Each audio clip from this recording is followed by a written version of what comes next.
स्वागत आहे तुमचं सुबोध जाधव इंग्लिश सोल्युशन या यूट्यूब चॅनलमध्ये. आज आपण बघत आहोत बी द बेस्ट डगलस मॅलॉक यांच्या पोएमचं चिट चॅट. त्याचबरोबर सुरुवातीचे प्रश्न असतील ते बिफोर गोइंग टू स्टार्ट. त्याचबरोबर इंग्लिश वर्कशॉप आपण आज अभ्यासणार आहोत. अतिशय छान पद्धतीने मी समजून सांगितलेलं आहे आणि मला खूप आवडलेली ही पोएम आहे. बघा, खूप छान प्रकारची माहिती या पोएममध्ये दिलेली आहे. चला तर मग सुरू करूया बी द बेस्ट चिट चॅट आणि इंग्लिश वर्कशॉप अंडरस्टँड करायला.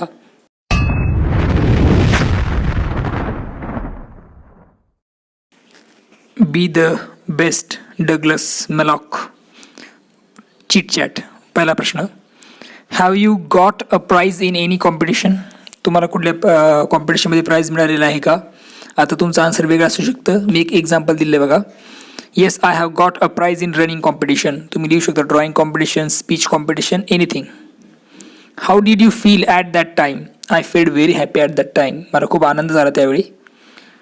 Have you ever failed in your efforts? तुम्ही तुमच्या एफर्ट्समध्ये, प्रयत्नांमध्ये किंवा मग श्रमामध्ये कधी फेल झाला आहात का? Yes, I failed once when I had participated in running competition without any practice. होय, मी फेल झालो आहे की मी रनिंग कॉम्पिटिशनमध्ये पार्टिसिपेट झालो कुठलीही प्रॅक्टिस न करता.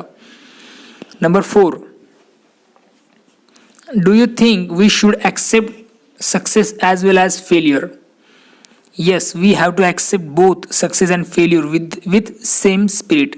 होय, आपण काय केलं पाहिजे तर सक्सेस आणि फेल्युअरला ॲक्सेप्ट केले पाहिजेत. ओके, विथ सेम स्पिरिट, सारख्याच स्पिरिटने.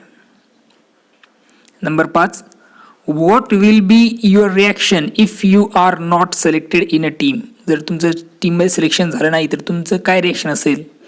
Answer, I will disappoint. मी नाराज होईल. I will find the reason why I would not select. मी कारण शोधेल की मी सिलेक्ट का बरं झालो नाही. Then I will start practice again to select in team. आणि नंतर मी पुन्हा काय करेल तर प्रॅक्टिस सुरू करेल. कशासाठी? तर टीममध्ये सिलेक्ट होण्यासाठी. त्यानंतर आहे read aloud the following sets of words. हे शब्द आपल्याला वाचायचे आहेत. River, stream, sea, ocean. B, hill, stone, mountain, rock. C, plant, sapling, tree, seed. D, child, adult, baby, youth. Rearrange each of the above sets of words according to the increasing order. एक चढत्या क्रमाने तुम्हाला काय करायचं आहे तर या सगळ्या शब्दांना तुम्हाला लिहायचं आहे. इन्क्रीजिंग म्हणजे वाढत वाढत जाणे. ओके, तर त्याची साईज आणि त्याच्या ग्रोथनुसार कसं वाढत वाढत जातं. आता बघा, एक एक्झाम्पल सुरुवातीच्या आपल्याला समजून जाईल. स्ट्रीम छोटं असतं, त्याच्यापेक्षा मोठं असतं रिव्हर, त्यापेक्षा मोठं असतं सी आणि त्यापेक्षा मोठा असतो ocean. That is the increasing order. Stream, river, sea आणि ओशन. नंबर 2, आता दुसरं जे वाक्य हिल, स्टोन, माउंटेन आणि रॉक, त्याला तुम्ही बनवू शकता स्टोन, रॉक, हिल, माउंटेन. तिसरं होतं प्लांट, सॅपलिंग, ट्री, सीड. त्याला तुम्ही लिहू शकता सीड, सॅपलिंग, प्लांट, ट्री. आणि शेवटचं आहे ते म्हणजे चाइल्ड, अडल्ट, बेबी, यूथ होतं. तर त्याला तुम्ही लिहू शकता बेबी, बेबी नंतर होतं चाइल्ड, चाइल्ड नंतर होतं यूथ आणि यूथ नंतर होतं अडल्ट व्यक्ती. आहे की नाही? हे इन्क्रीजिंग ऑर्डर. त्यानंतर आहे number 2, in your pre-primary classes you must have learned the story of the lion and the mouse. तुमच्या प्री प्रायमरी क्लासेसमध्ये तुम्ही काय स्टोरी शिकलात? The lion and the mouse. Read it in English and fill in the gaps using given words in the box. काही words दिले बघा बॉक्समध्ये, यांचा वापर करून तुम्हाला काय करायचं तरी fill in the blanks complete करायचे आहेत. आता मी डायरेक्टली आन्सर भरलेले आहेत, त्यामुळं आपण डायरेक्टली समजून घेऊया. A lion was sleeping in a forest. Lion हा काय होता तर फॉरेस्टमध्ये झोपलेला होता. फॉरेस्ट हे फिल इन द ब्लँक आहे. A mouse started playing on him. माऊसने काय केलं? त्याच्या अंगावरती खेळायला सुरुवात केली. The lion got up angrily. जो लॉयन होता तो रागाने उठला. He caught the mouse and was ready to kill it. त्यांनी त्या माऊसला पकडलं आणि त्याला तो मारायला गेला. The mouse begged the lion to leave it and said that someday it would help the lion. त्या माऊसने, त्या उंदराने काय केली तर त्याला भीक मागितली. कशासाठी? तर त्याला जिवंत सोडून द्यावं, जेणेकरून तो काय करेल एखाद्या दिवशी काय करेल त्याला मदत करेल, म्हणजे सिंहाला तो मदत करेल. The lion laughed and let it go. जो सिंह होता तो हसला आणि त्यांनी त्याला जाऊ दिलं, उंदराला जाऊ दिलं. One day the lion was caught in a net set up by hunters. एक दिवशी काय झालं, त्या लॉयनला काय केलं तर पकडण्यात आलं, एक नाही, इन अ नेट, या नेटमध्ये, जाळ्यामध्ये, जे सेट केलं होतं कोणी, हंटर्सने, शिकाऱ्याने. हंटर्स म्हणजे शिकारी. He roared loudly as he tried too hard to escape. तो खूप मोठ्याने गरजत होता आणि he tried too hard to escape, आणि खूप प्रयत्न करत होता कशासाठी, तर त्या जाळ्यातून निघण्यासाठी. एस्केप म्हणजे निघून जाणे, पळून जाणे. The mouse heard the lion and came. त्या उंदराने ऐकला आणि तो तिथे आला. It chewed up the net with its sharp teeth and set the lion free. तिने काय केलं तर जे काही नेट आहे ते त्याच्या दातांनी चावलं आणि त्या लॉयनला त्याच्यातून फ्री केलं. हे रिकाम जागा आपण रेड कलरमध्ये जे टाकलेल्या आहेत त्या भरलेल्या आहेत. That is correct answer. Moral आहे, a friend in need it is a friend indeed. जे मित्र काय करतात तर गरजेच्या वेळी धावून येतात तेच खरे मित्र असतात, असा आपण त्याचा अर्थ घेऊ शकतो. मार्जिन क्वेश्चन्स आहेत बघा. मार्जिन क्वेश्चन मध्ये पहिला question, what is the main difference between a pine tree and a scrub. Scrub आणि पाईन ट्री मध्ये काय फरक आहे. आन्सर तुम्ही लिहू शकता. A pine tree is a tall, on the other hand a scrub is small short plant. Pine tree कसं आहे, खूप उंच आहे, आणि स्क्रब हे कसं आहे तर शॉर्ट प्लांट आहे, छोटं प्लांट आहे. What do people like to see along the highway. लोकांना काय बघावं असं वाटतं, कशावर तर रोडवर. Along the highway people like to see narrow paths. आणि त्या लोकांना असं बघा वाटतं की अलॉंग द हायवे, हायवेसोबत काय आहे तर एक छोटासा रस्ता सुद्धा आहे. Number 3, what is the message given at the end. शेवटी काय मेसेज दिलेला आहे. Be the best of whatever you are, this is the message we get at the end. आपल्याला शेवटी हा मेसेज मिळतो की बी द बेस्ट, काही बी चांगले बना, वॉट एव्हर यू आर, तुम्ही काही असाल तरीही. तर हे हा शेवटचा मेसेज आपल्याला इथे मिळतो. त्यानंतर आहे इंग्लिश वर्कशॉप. पहिला प्रश्न आहे बघा. Read the words names given below, put the big size bigger one in big circle and the small one in small circle. शब्द ते नेम्स वाचा, ओके, आणि put the big size bigger words in big circle. आणि जे मोठ्या गोष्टी आहेत त्या मोठ्या सर्कलमध्ये टाका, आणि ज्या छोट्या गोष्टी आहेत त्यांना छोट्या याच्यामध्ये टाका. मस्की, मस्की माशाचा प्रकार आहे बघा. मस्की एक मोठी असते त्यामुळे त्याला आपण बिगर याच्यात टाकणार. ट्री पण मोठा असतो त्यामुळे आपण त्याला मोठ्या सर्कलमध्ये टाकलं आहे. पाईन सुद्धा कसं आहे तर मोठं आहे, म्हणजे मोठं आहे आता, तर त्या मोठं झाड असतं त्यामुळे आपण त्याला पाईनला पण मोठ्या ह्याच्यात टाकलं आहे. लेक सुद्धा कसं असतं, साईजने मोठं असतं त्यामुळे आपण त्याला मोठ्या सर्कलमध्ये टाकलं आहे. बास जे असते ते छोटी मासा असतो, तर मासा छोटा असल्यामुळे आपण त्याला छोट्या सर्कलमध्ये टाकलेलं आहे.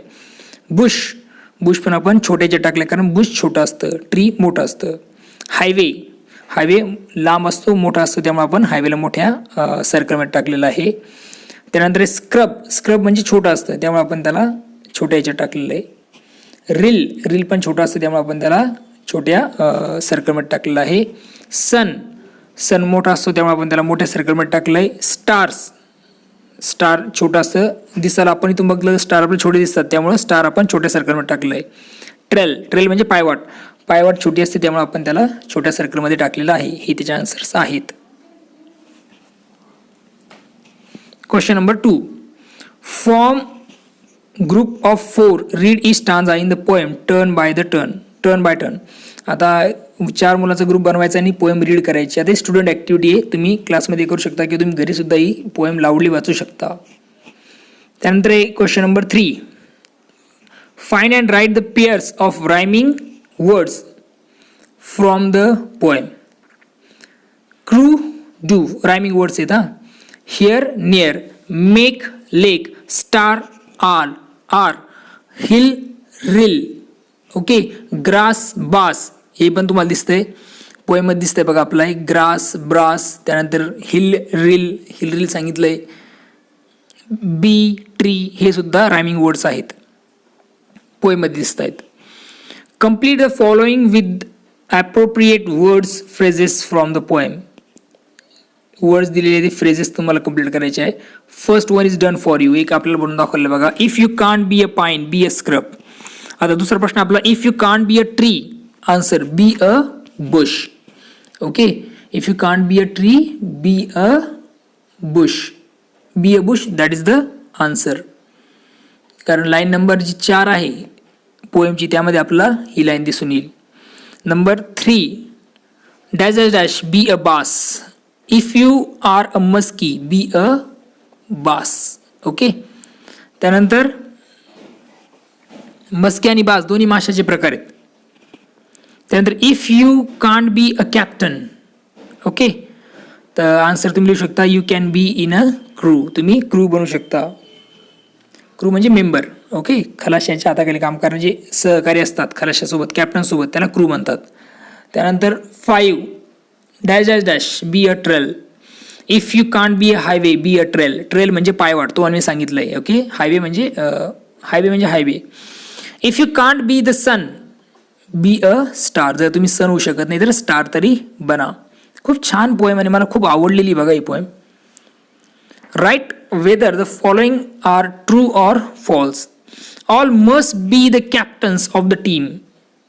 फॉल्स, कारण तिने सांगितलं की सगळे कॅप्टन नाही झाले तर काहीतरी क्रू मेंबर बना, त्यामुळे पहिलं फॉल्स आहे. A bit of grass can make the highway happier. True. Number 3, we win or fail depending upon size or position. False. A scrub is found at the top of the hill. False. Number 5, if your work is not important don't do it. False. Whatever job you have do your best. True.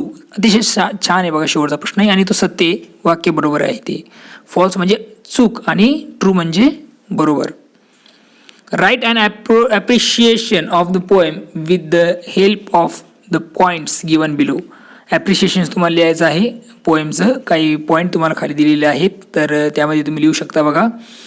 पहिला point आहे, the title of the poem is be the best. The poem is written by Douglas Malloch. The poem has 4 stanzas. Each stanza has 4 lines. त्यानंतर आहे, the lines that rhyme in each stanza are first and third, second and fourth. Second and fourth सोबत rhyming होत आहे आणि पहिल्या आणि तिसऱ्या सोबत राईम होताना आपल्याला दिसून येतं. प्रश्न पुन्हा बघा एकदा. The line that rhyme in each stanza. प्रत्येक स्टांजामध्ये रायमिंग कसं आहे तर राईम कसं आहे 1, 3 अँड सेकंड, फोर्थ.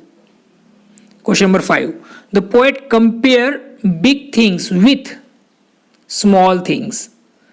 त्यानंतर आहे question number 6, dash dash is the repeated expression in the poem. If you can't बी, हे काय तर रिपीटेड एक्सप्रेशन आहे. त्यानंतर प्रश्न number 7, the line I shall always remember is. सगळ्यात मी नेहमी लक्षात ठेवील माझी आवडती लाईन ती आहे इधर be the best of whatever you are. अतिशय सुंदर अशी पोएम इथे काय तिचे जे काही पोएमचं हे आहे काय त्याचं नाव, इंग्लिश वर्कशॉप इथे संपून जातं. ही लाईन मी कधी विसरणार नाही जी शेवटी दिली बघा, be the best of whatever you are. I hope तुम्हाला ही पोएम काय झाली तर समजलेली, म्हणजे एक इंग्लिश वर्कशॉप तुम्हाला समजलेलं आहे. पुन्हा भेटूया नवीन व्हिडिओमध्ये. तोपर्यंत बघत राहा सुबोध जाधव इंग्लिश सोल्युशन ही यूट्यूब चॅनल. आणि तुमच्या सजेशन्स काही कमेंट असतील तर त्या मला निश्चितच कळवा. त्यावर मी लवकरात लवकर काय करेल तर व्हिडिओ बनवेल. Okay, thank you and take care.